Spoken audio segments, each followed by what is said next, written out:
Là maintenant, tu as des jeunes, et ben, ils font un match pourri, ils ont mis un petit pont, et ben, le petit pont, on va le voir en boucle sur leurs réseaux sociaux parce que c'est un petit pont. Bah, c'était une belle action, mais par contre le reste c'était catastrophique et ça sur les réseaux ça n'existera pas.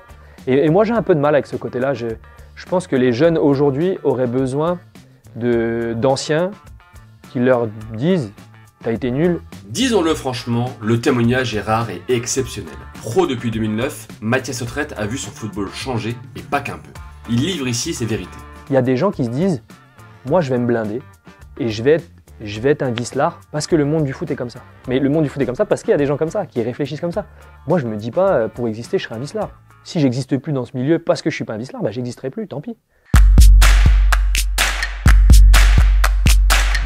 Dans mon métier, moi, c'est de jouer au foot. Je me sens trop bien dans ce truc-là. Le monde du foot évolue et je m'y sens moins bien. Le foot évolue aussi d'une façon où pour l'instant ça va, mais je pense que je suis au bon moment.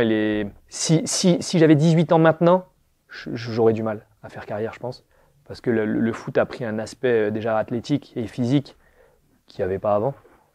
Pas dans les duels. Les duels ont toujours été rudes et tout, mais dans les courses à haute intensité. Maintenant, tout le monde court super vite, saute super haut, court longtemps.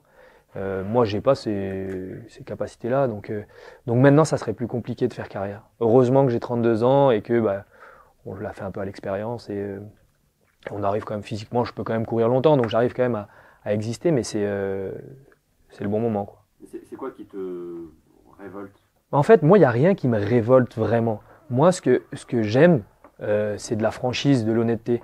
Quand les choses sont faites par derrière, quand les choses ne sont pas dites, moi je trouve ça super dommage parce qu'en fait, le foot se porterait mieux.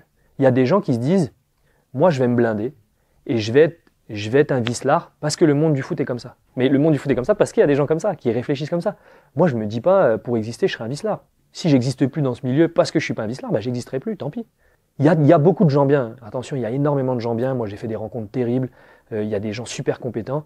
Mais il y a aussi d'autres gens qui ternissent l'image du football et moi, je suis pas trop en adéquation avec ça.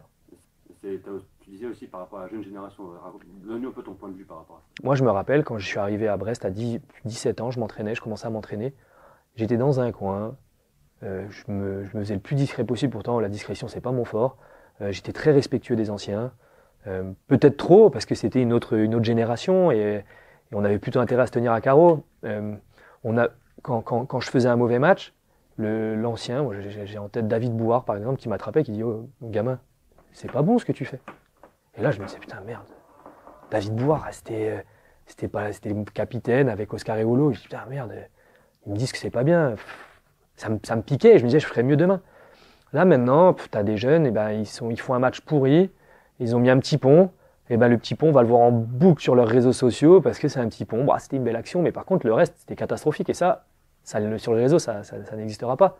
Et moi j'ai un peu de mal avec ce côté-là. Je pense que les jeunes aujourd'hui auraient besoin d'anciens qui leur disent t'as été nul et qui soient capables de l'entendre. Je pense que ça ferait du bien à tout le monde. Mais je m'inquiète aussi sur le fait que des jeunes qui n'ont absolument rien fait, soient vendus 10 ou 15 millions à l'autre bout de l'Europe ou à l'autre bout du monde des fois, alors qu'ils n'ont encore rien fait. Et je me dis, c'est tellement pas les aider, c'est tellement pas leur servir. Et j'ai peur par contre pour ces jeunes-là. Tu seras dans le foot plus tard? Ah non, pas du tout.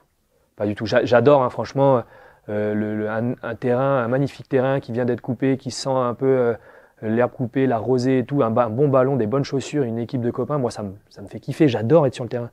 Mais après, non. Après, je vais couper. Je dis ça, peut-être que c'est pas vrai, peut-être que finalement on va m'appeler, on va me dire Mathias, est-ce que ça t'intéresse? Peut-être qu'à ce moment-là, ça m'intéressera. Là, tout de suite, si je devais arrêter maintenant, je resterais pas du tout dans le foot.